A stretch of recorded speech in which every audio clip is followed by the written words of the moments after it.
Good morning mga ka-single mom! It's 4 a.m. in the morning at madilim pa nga. At before ko ikwento sa inyo ang aking buhay, please paki-follow and pa-like po and share ang aking video. At paki-comment na rin po kung saan po makakarating ang aking video. Ito po ang ginagawa ko every morning. Kasi kahapon, New Year po kagabi. Kaya ngayon lang po ako nakapaghugas. Nasa mami po kasi. Ako nag-New Year sa mami ko. Kasi nga, dalawa lang naman po kaming mag-inang mag-New Year. So, naiwan ko po itong mga hugasin ko dito sa aming munting tahanang mag-ina. Ito nga pong mga damit na to, tinanggal ko po yung mga yan sa aming pong cabinet para ipamigay. Yung mga hindi ko na po ginagamit at pati rin ng aking anak. Yearly nga po namin ginagawa yung pagtanggal ng mga damit at ipinamimigay po namin sa mga taong nangangailangan. At eto nga po, nagmamap na muna po ako sa ating kusina. Pasensya na po kayo sa aming tahanan. Kaming dalawa na lang po kasi mag-inang natira dito sa aming bahay. Nasunugan po kasi kami bago mag-pandemic noon. Ang natira, yung parte lang naming mag-ina, so dalawa na lang po kaming natira. Dati po, sama-sama po kami dito sa tahanang ito. Kaya ang nangyari, dalawa na lang po kaming natira dahil nung nasunugan kami. Pero sa awa ng Diyos, nakaraos naman po at nakabili po ako ng unti-unting mga gamit ko sa aming pong tahanan. Ito nga po, nag-prepare na ako ng breakfast namin. Mag-ina, pati na rin yung baon niyang fried chicken sa tanghalian. Ayan nga po, at favorite namin mag-ina is yung Indomie Pancit Canton. As a single mom po, ganito po araw-araw ang aking ginagawa. Mag-prepare ng mga kailangan ng mga anak ko. Ay, anak ko pala. Makapag-breakfast siya bago pumasok. Maplansya ko na ang mga uniform niya. Makapaglinis muna sa bahay bago mag-online selling. Anyway, ito po pala ang breakfast namin with rice. Ganyan po ako kumain ng pancit canton. At habang kumakain, ayan, nagpiprito ako. Tinicheck ko yung aking piniprito. Nasa mahinang, ano pa yan, mahinang apoy yan. Nakaluto na nga ako. Na-prepare ko na yung kanyang breakfast. So, tapos na kami mag-breakfast mag-ina niyan. Grade 11 nga po pala yung anak ko. Mahihain po kasi siya kaya hindi ko siya sinama sa aking video.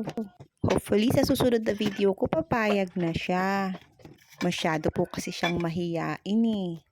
At eto nga, tapos ko na siyang hinatid. So, bumili ako ng chicken kasi walang ulam ang aking dogs. Hinimayan ko sila ng fried chicken. Ganyan ko po kalab ang aking mga dogs dito. Hindi ko po sila tinuturing na hayop lang. Tao po ang turing ko sa kanila. So, tapos na po ako nagpakain. Mag-aayos na po tayo ng aming higaang mag-ina. So, magkatabi pa rin po kami kasi dadalawa na nga kami. Hindi pa kami magkatabi. Mamimiss ko siya pagka nag-work na siya, tumanda na siya. Hindi ko na siya makatabing matulog. Kaya ini-enjoy ko na siyang katabi araw-araw. Kasi darating po ang araw, may kanya-kanya na pong buhay ang ating mga anak at alam ko magkakaroon na po siya ng sarili niyang buhay. Kaya ni-enjoy ko po habang nag-aaral pa siya, nakatabi ko ang aking anak. So tapos na nga, dito na ako sa sala. Yan, pagpag. Ayan, maliwanag na, oh, 'di ba? Ang daming sampay sa labas. Pasensya na po sa aming pong tahanang magulo. Ito lang po ang aming maliit na tahanan pero ginagawa ko pong laging malinis.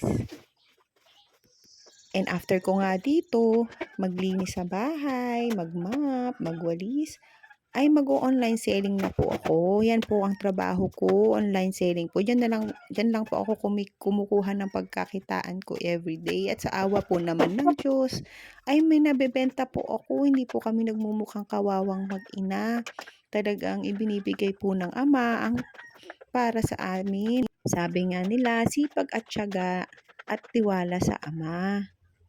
Lagi po tayo magpe-pray at gumawa ng mabuti. Magtiwala sa magagawa ng ating Panginoong Diyos. Kaya nga po hanggang ngayon, still strong pa po ako kahit single lang po. Ay, nakakapagod mga momshies, mga ka-single mom and single dad dyan. Alam nyo rin kung anong mga na-experience ko ay na-experience ninyo. Anyway, salamat po sa panunod ng aking video. Sa next video ko po, sana manood po uli kayo. Paki-like and follow nyo po ako. At paki-comment na rin po kung hanggang saan po nakarating ang aking pong video. Salamat po. Blessed day po sa lahat. Good morning. Pahinga muna ang lola. Bye. God bless po.